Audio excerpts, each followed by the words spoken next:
lot of work, and he even spoke with Mr. Victor Gully and told Victor Gully that he was looking forward to working with him. Now, that was a great connection right there as well.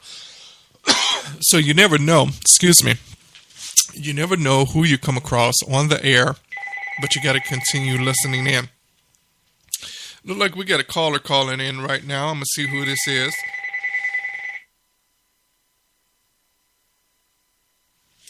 Thank you for choosing Smooth 90.5 FM. Who's the caller calling in today? What's up, man? It's Messiah Equiano. We have who again? I can't hear you. Say it again. Can you hear me? Yeah, you got me on speakerphone? No. I got you. I just got can you hear me okay? Yeah, I can hear you loud and clear. Go ahead. Yes, sir. My name is Messiah Equiano, filmmaker, playwright, and producer. Well, welcome, and thank you for calling in to Smooth 90.5 FM. So tell me a little bit about yourself. Oh, man. And I do thank you for having me, sir. Is this Rob G? Yes, it is. Live in effect. Yes, sir. Thank you for having me, man. I do appreciate it. I do apologize for my tardiness. I'm actually getting ready for a Black History show at a school today. So trying to squeeze a few things in, but nonetheless, I'm here. But yeah, man, a filmmaker and playwright, director here from Chicago. Born and raised, South Side all day. Went to school here in Chicago on the West Side, Holy Family. Then I went to De La Salle High School. Then I ventured down to Atlanta, to Clark Atlanta University for college, and came back up here in Chicago and been doing my thing on the theater and film side ever since. So for about 4.5 years now. Okay, sounds good. So what was it that got you into stage writing and stage production? Honestly, man, my goal coming out of college was to be a sports writer. I wanted to be a journalist. I wanted to be the guy that went to high school basketball games and reported on who had how many assists, how many steals, and rebounds. But I'm also a basketball fanatic as well. So I've always been a writer. We're not gonna ask you what team you're a fan of. High school? No, college. College or pro. I'm Chicago to the heart, man. So it's really tough. It's impossible for me to bet against or not ride with Chicago teams. I mean, I won't even wear any other sports apparel if it's not Chicago. So that's how Chicago I am.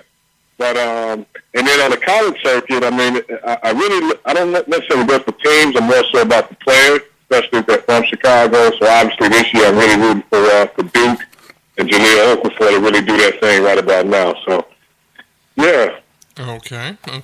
But yeah, I've always been a writer from day one, and then I just started getting into stage plays. That was my first venture.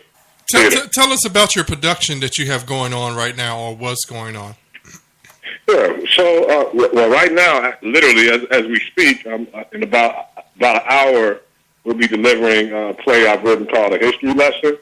It touches on Black history makers, past, present, and future. We've been doing it for about 5 years now, and we're in the schools with it.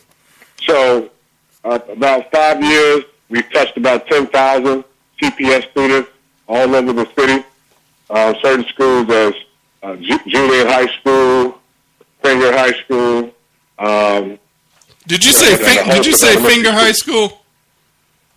What did you say? Did you say Finger High School? Yes, sir. Well, what are you doing with Finger High School? That's my alma mater. What's going on? Oh, okay. Yeah, man. Well, I've done a few things. I've been in there mentoring the students. Talking to them about a few things because their enrollment is really low right about now, and so they brought me in and just kind of talk to the students, make sure that their morale is good.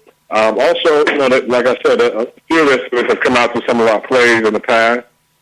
Yeah, man. So we've been doing trying to do our part as much as we can from a entertainment and theater perspective with schools. Wow, wonderful.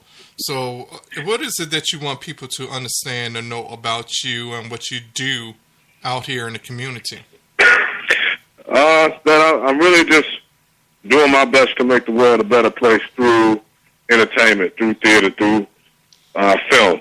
And that's really my reason for doing it. Often you hear people complain or talk about or voice their disdain for what's on TV, what's in theaters, but a lot of people don't do anything about it. So, for me, I feel that there are a lot of stories to be told, especially from the black perspective, and that's really what I'm about. Well, we would like to really be work with you and know more about it and have you on our website, because you're reaching out to the youth, and that's what's most important, because today these young kids nowadays need to understand what it is about TV production and stage production and works like that. Let me ask you a question. You work with a lot of youth. How do they take an adult who instructs them or tell them about playwriting?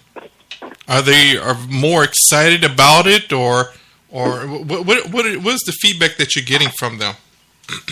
Yeah, I mean, and I know a lot of people out there may not want to hear me say this, but honestly, since the Tyler Perry phenomenon, theater has become a more accepted medium, especially in the African American community and worldwide. I mean, even in Hollywood, I think that a lot of people may voice their distaste for what he's produced and some of the stories he's told. But I mean, the truth of the fact that the matter is that has opened up a door for a lot of people, a lot of actors and upcoming directors like myself, because Hollywood and people in Hollywood are vowed to not miss the next Tyler Perry. So I think and that's why you're starting to see a lot of black filmmakers and theater playwrights emerge. So yeah, I mean, now it's I'm glad. I love to see. I try to attend as many plays as I can, but there's a lot of great talent, especially here in Chicago, also nationwide. So why did you choose the youth over working with adults? What was it that inspired you to work with young high school adolescents? Yeah, I work with adults as well. We provide content for everybody, but I do feel that the youth they get missed. And then a lot of times we don't address them or we don't touch them until it might be too late. Until they're in the judicial system, and now we're just really shaking our heads at them. So we felt that it was important to reach out to them now, and it also in a fun and entertaining way. Reaching them, because a lot of the stage plays we have, we use their language. And it's something that not only that they can learn from, but also they can have some fun and be engaged at the same time. Okay. So, if we want to build a better world, I think that's a good place to start with our youth. Sure. Okay. Well, ladies and gentlemen, if y'all want more information, where can they get more information and contact you at? Yeah, I'm all over Facebook. I'm all over social media, Facebook. I'm on Twitter, Messiah Equiano. Messiah, as it sounds. Last name is Equiano. E is in Eric. Quiano. Okay. So when you're out here looking for different playwrights or casting for different productions, what is it that you're looking for exactly? Hello? Uh-oh, we lost our caller. Call back. Ladies and gentlemen, our caller has just lost, but we're going to go in. Uh-oh. We lost our caller, so hopefully he calls back. Please give us a call back as soon as possible so we can continue on with this wonderful interview. Smooth 90.5 FM, WGSJBC Radio. We're going to go to a musical break right now, and hopefully everyone is listening. This is the Tommies. Now this song right here goes out to the non-believers. Ha ha! Come on. But now if you saved and you know it, it's just a reminder for you. Thomas, sing it. How much more do you have to go before you realize? Yeah. How much more, y'all? That there's someone greater than you, but you reason why he's greater. I heard that. So we may live again. Unconditional love, yo.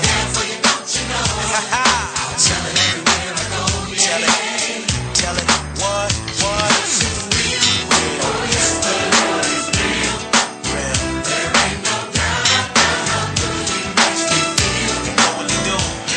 Well, we are back. We are back. Our phone lines have picked up our caller back. So if y'all want to finish, we're going to finish on with this interview. What happened there? What happened? You hung up on me, huh? No, I'm just kidding. Man, I don't know. I paid my bill, so I know I didn't get disconnected that kind of way. At least I thought I paid the bill, so I don't know what's going on. You know how it is. That wasn't no Sprint back phone. like I left something, baby. That wasn't no Sprint phone, was it? No, this. And this isn't the prepaid phone. This is the real phone. So I don't know what's going on. Oh, okay. So finish telling us a little bit about your production and working with the youth. Yeah, man. So, history lesson. We also have a production called A Journey with Dr. King, where we go into the schools and we touch on the aspects of Dr. King that a lot of, let alone students, but a lot of people in general don't know about. The fact that he did move to Chicago, the fact that he was stabbed while he was promoting the book in New York City in 1959.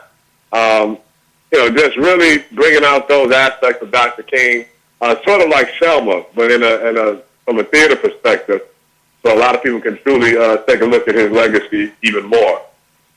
So we're in the schools with that as well. We touched thousands of students with that, especially around the King holiday, and now we're in Black History Month with a history lesson. So those are my shows for the youth. I also have some adult-oriented shows. I have a show. I hope I can say this word on the radio, but I'm sure you've heard of the Vagina Monologue. Yes, I've spoke about the Vagina Monologues on here because that is considered a play and it is Playwright. Okay. Well, we switched it up, man, and we felt like the men should respond. And so obviously we produced the subsequent penis monologue. We've been running that for about a year and a half now. It's toured not only here in Chicago, but also to Atlanta, looking at adding some other cities now.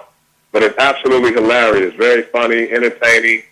And it's also a lot of women after the show, they come up and say it's been very informative for them.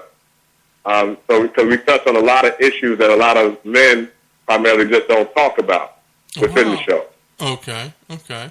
I've been meaning to check out the Vagina Monologues, but I never got a chance because every time it comes, I miss it.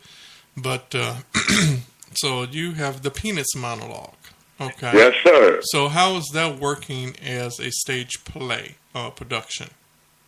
Well, the premise is from the standpoint of one man, because with the Vagina Monologues, of course there have been different renditions, but with the original Vagina Monologue, you would have several women to come on stage and discuss and give monologues in regards to different aspects of their womanhood, whether it been, their menstrual to menopause to having birth or whatever the situation might be. Well, with the penis monologue, it's told from one man's perspective in 7-year increments. So we see this man first. We see him first as an embryo, and he talks about his father and his father's whereabouts, essentially his father's penis. And then we see him at 7 years old, and he talks about how he was molested at 7 by his female babysitter, his older babysitter.